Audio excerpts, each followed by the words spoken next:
I was crossing the state line at 11:47 p.m., the highway empty except for a single semi pacing me in the right lane when my phone lit up on the dashboard. A family group chat I hadn't muted because stupidly part of me still believed silence meant safety. The message was from my younger sister. "Don't come back. You stopped being family a long time ago." I kept my eyes on the road. White lines, reflectors flashing like a slow heartbeat. My hands didn't shake. That came later. Before I could process it, my father replied, "Let's not ruin the week. Stay where you are." Then my mother reacted with a red heart. No explanation, no call, no question. Just 3 lines that erased me. I stared at the screen long enough to miss my exit. That was the first thing that snapped. Not loudly, not dramatically. Just a clean internal break like a wire finally severed after years of strain. I pulled into a gas station with one flickering light over pump 3. The place smelled like diesel and burnt coffee. I didn't get out of the car. I typed one word into the chat. "Okay." Then I put the phone face down and sat there with the engine idling, watching my breath fog the windshield. If you've ever had family treat you like you don't matter, like you're optional when you're useful and invisible when you're not, take a second. Hit like. Subscribe if you want more stories like this. Not for revenge, for clarity, because some lines only get crossed once. My name is Claire Donovan. I'm 35. I work remote. Number systems forecasts. The kind of job where you're paid to notice patterns before they explode, which makes it almost funny how long I ignored the one unfolding in my own family. I hadn't been back to Ohio in 6 years. Not because I didn't want to, because every visit came with a quiet invoice. A broken appliance, a temporary shortfall, a look across the kitchen table that said, "You're doing well. You can handle this." That night I was driving home for what was supposed to be a celebration. My parents' 40th anniversary. A full week. I'd taken PTO months in advance, booked the rental car, shipped gifts early so nothing would go missing. I even packed the coat my mother once said made me look like I belonged somewhere important. I thought if I showed up calm enough, generous enough, small enough, they'd finally see me again.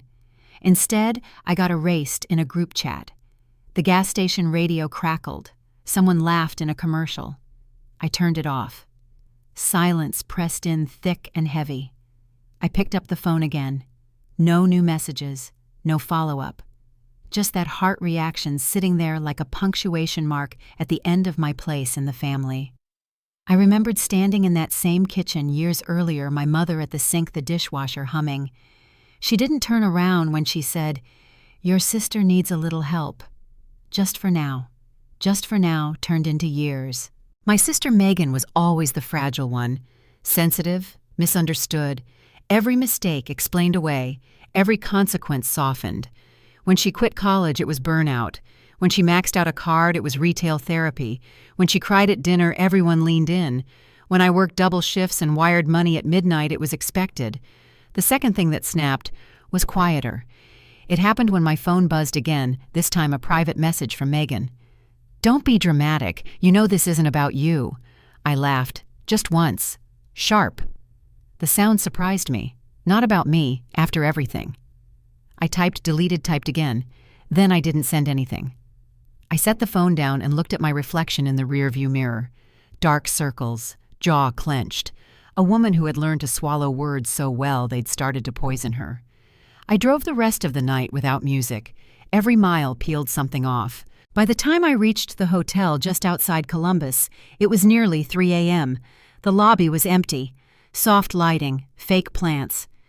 The clerk slid the keycard across the counter without asking questions. I thanked her like she'd done me a favor beyond her job description. In the room, I didn't turn on the overhead light, just the lamp by the bed, yellow, dim, forgiving. My phone vibrated again. Dad this time. "Call me." No apology, no confusion, just an order. I didn't. I sat on the edge of the bed, coat still on, and stared at the wall while the phone buzzed itself quiet. That was the third snap. Not rage, not tears, resolution. I realized something then, sitting alone with the hum of the heater and the distant sound of someone dropping ice down the hall. They hadn't cut me off. They'd miscalculated. They thought my absence would hurt me more than it hurt them. that I'd scramble, that I'd beg my way back into relevance. They didn't know what it cost to keep me. And they definitely didn't know what happened when I stopped. At 3:18 a.m., my mother finally texted. Just one sentence. "I hope you understand why this is easier for everyone." I read it twice. Easier. I set the phone down on the nightstand. The screen went dark with a soft click that sounded final, like a door locking from the inside. I lay back on the bed, stared at the ceiling, and felt something unfamiliar spread through my chest. Not grief, relief. They thought they'd told me I didn't belong. What they'd really done was give me permission, and I was done asking. I didn't become the provider overnight. It happened the way rot does. Quiet, incremental, one small compromise at a time until the structure collapses and everyone swears they didn't notice the smell. 7 years earlier, my father called me on a Tuesday afternoon. I remember because I was in a glass-walled conference room, nodding at a forecast I already knew by heart. "Plants shutting down," he said. No greeting, just the fact dropped like a dented box on my lap. He'd worked there since before I was born. Good benefits, predictable hours. The kind of job that let a man believe the ground would always stay under his feet. "It's temporary," he added quickly. "We'll be fine." We weren't. 2 weeks later, my mother called. She waited until the dishwasher was running the way she always did when she didn't want to be heard. "The property tax notice came," she said. "It's higher this year. I already knew the number." She'd forwarded the envelope photo earlier that morning with no comment. "I can cover it," I said. "Just this once." That was the first check. After that, it was the insurance premium, then the utilities, then the deductible when my dad threw out his back lifting boxes he shouldn't have been lifting in the first place. Every time the same script. "We hate to ask. You're just so good with money. It's only until things settle." Things never settled. They rearranged themselves around my income. By the end of the first year, I was paying more attention to their bills than my own. I knew when the county assessed penalties. I knew when the home insurance renewed. I knew the login for accounts I didn't live in and addresses I hadn't slept at in years. My sister knew it too. Megan was 24 when she moved back home for a few months. She brought 3 suitcases and a cat that scratched the furniture I was insuring. At first, she barely spoke to me. Then she figured out the angle. "Can I put this on your card?" she asked one afternoon, holding up her phone with a shopping cart glowing on the screen. "I'll pay you back when my refund hits." She never did. The refund never came. The charge stayed. Then came the smaller requests. Gas, groceries. A weird overdraft she didn't understand. Each one came with a promise vague enough to feel sincere. My parents never intervened. They never told her no. They just redirected the pressure. "You're the stable one," my father said once, clapping my shoulder like it was a compliment. "Your sister's still finding herself. I was finding everyone else." I lived in a 1-bedroom apartment in Phoenix with windows that faced a brick wall. I worked East Coast hours to be available for meetings, then West Coast hours to keep projects moving. Lunch was usually whatever I could eat with one hand while answering Slack messages with the other. When friends invited me out, I checked my phone first. There was always a message waiting. "The water heater sounds weird. Can you send $300 real quick? Don't tell your sister, she'll feel bad." I didn't feel generous. I felt obligated. There's a difference, and it drains you faster. Holidays were the worst. Every December I wired extra money so they could do something nice. They posted photos online, tree-glowing table full, everyone smiling. Megan always front and center, my parents on either side. I was never in the frame. Just the caption. So grateful for family. I told myself it didn't matter, that love didn't need documentation, that being useful was its own kind of belonging. That was a lie I repeated until it almost sounded true. The second year, Megan asked to be added as an authorized user on one of my cards. She said it was for emergencies only.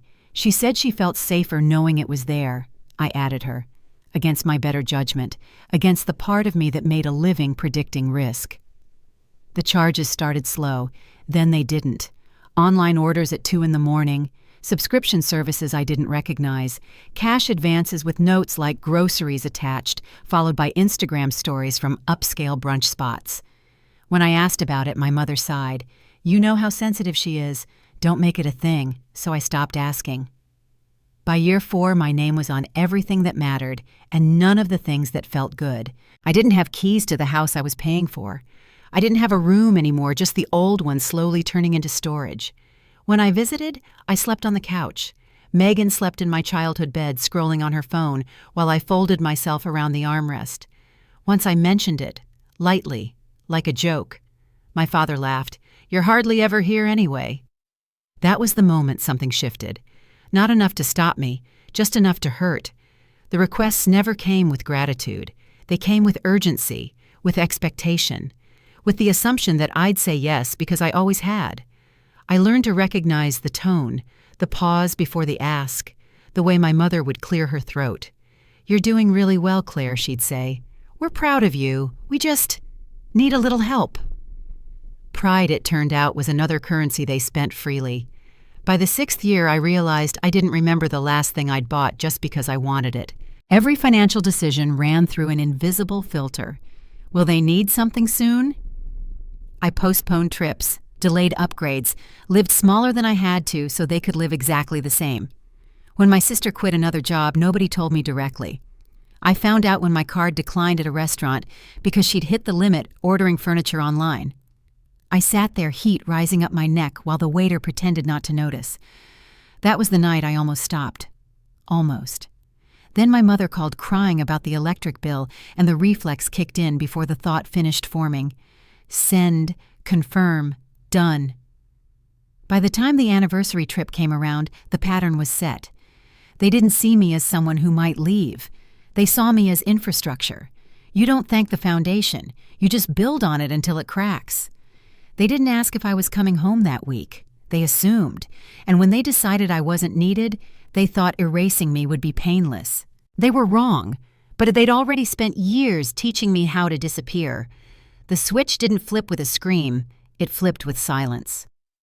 I woke up just before dawn in that hotel room outside Columbus, the kind of half-sleep where your body knows something is wrong before your mind catches up. The heater clicked on. The curtains breathed in and out with the draft. My phone lay face down on the nightstand like it was ashamed of itself. For a moment, I considered leaving it there, pretending nothing had happened, driving home, sending the money, smoothing it over like I always did. That reflex was still alive. I killed it by turning the phone over. 17 missed calls, 3 voicemails, 2 text threads lighting up at once. Dad first.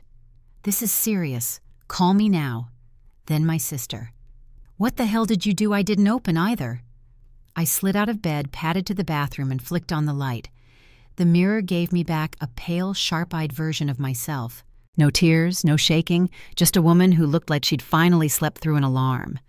I brushed my teeth slowly, every movement deliberate, like I was buying time for something inside me to line up.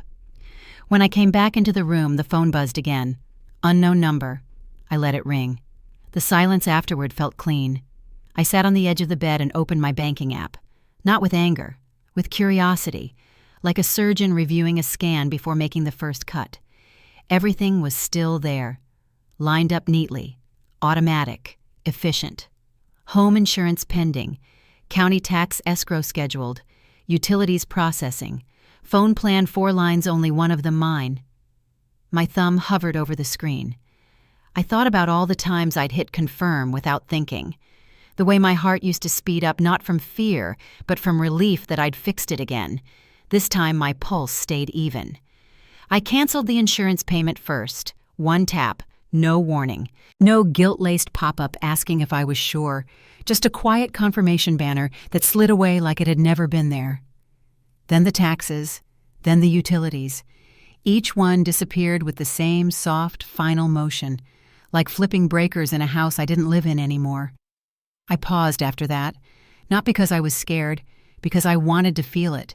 Nothing came, no panic, no rush of regret, just space. That's when I knew it was over. I opened the credit card account Megan had access to.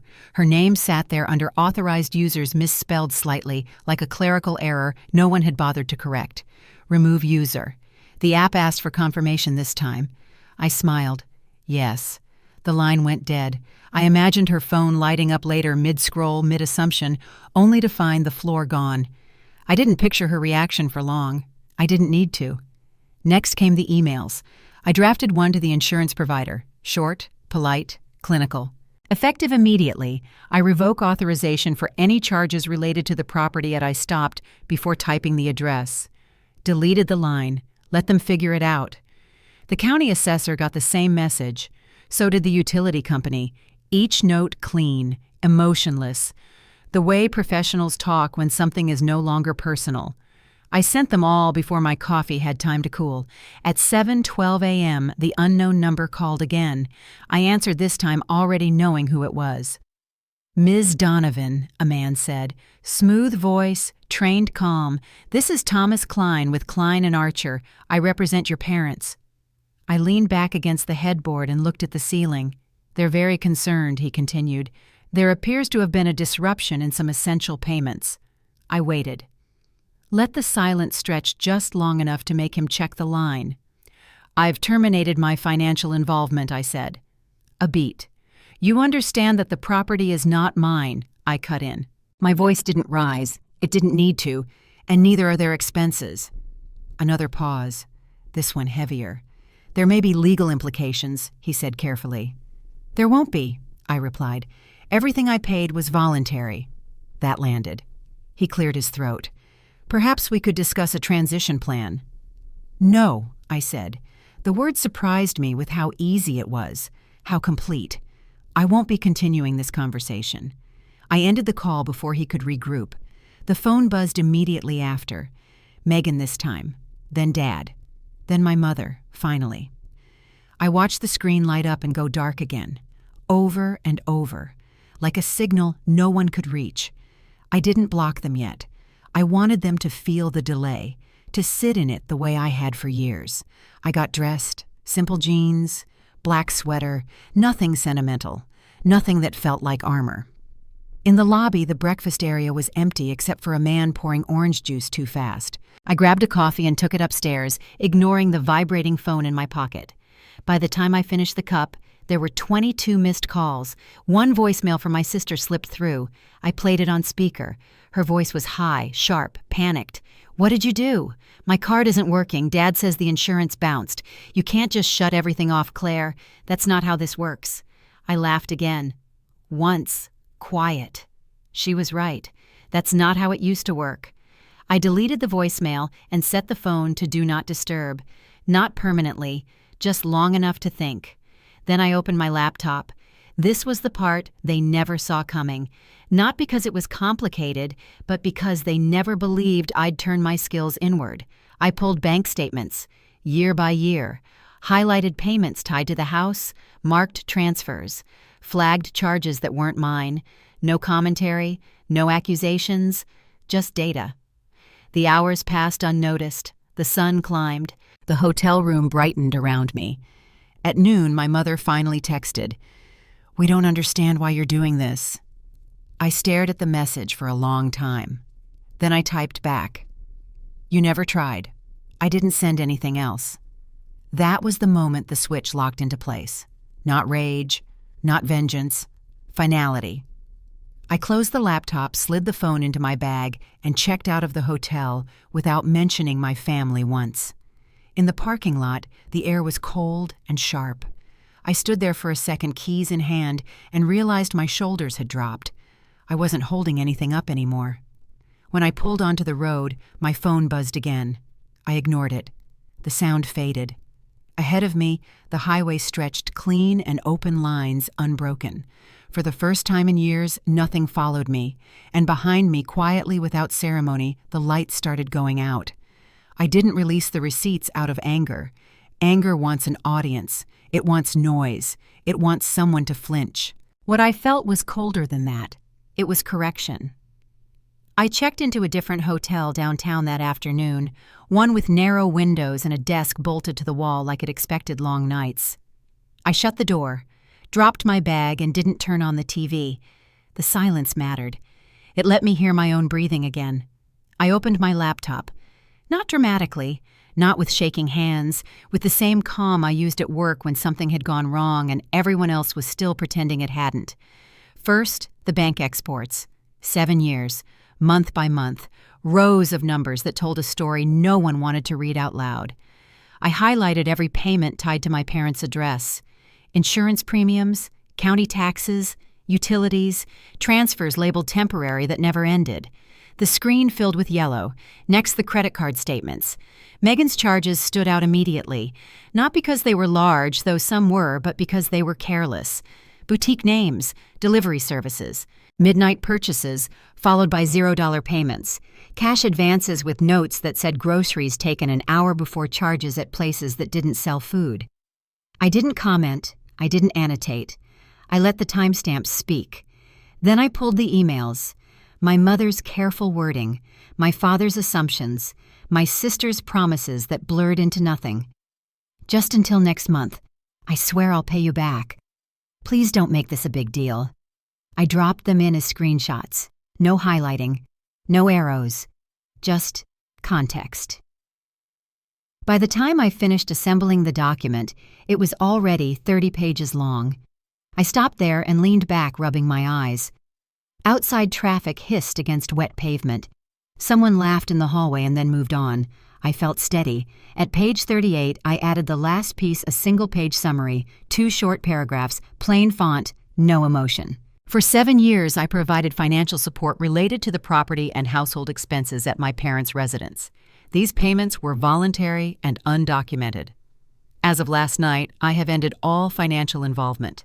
The attached records reflect the full scope of my contributions. That was it. I titled the file Financial Summary, 2016 to present, and saved it as a PDF. The family group chat was still there, 42 members, aunts, uncles, cousins I saw at weddings and funerals, and nowhere in between. People who thought I was just doing well out west. I didn't write a message. I didn't add an emoji. I uploaded the file and hit send.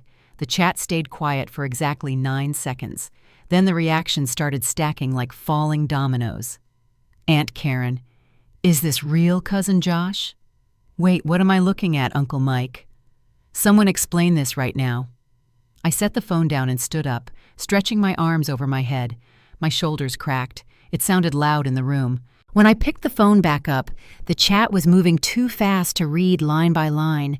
Screenshots, questions, confusion hardening into something sharper. My sister saw it 3 minutes in.